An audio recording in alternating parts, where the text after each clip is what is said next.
Hello बच्चों, let's see the question. The wave nature of an electron was first given by. तो भाई जो wave nature के बारे में कंसेप्चुअल क्वेश्चन है ये।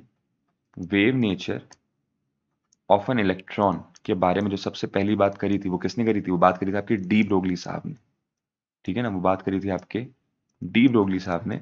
और इन्होंने कहा था कि जो आपका पार्टिकल होता है वो डुअल नेचर शो करता है। पार्टिकल तो है ही, मतलब कोई भी इलेक्ट्रॉन जो है वो डुअल नेचर शो करेगा, particle as well as wave. ठीक है ना, इलेक्ट्रॉन का डुअल नेचर होता है, पार्टिकल नेचर भी as well as wave nature भी। ठीक है, और इसी के ऊपर इनका एक रिलेशन भी आया था। वो क्या था?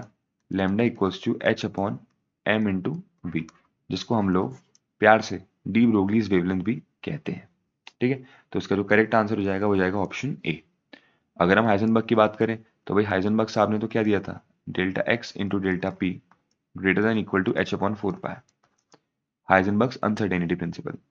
मोजले, भाई मोजले साहब तो पीरियोडिक टेबल के लिए रिस्पॉन्सिबल हैं।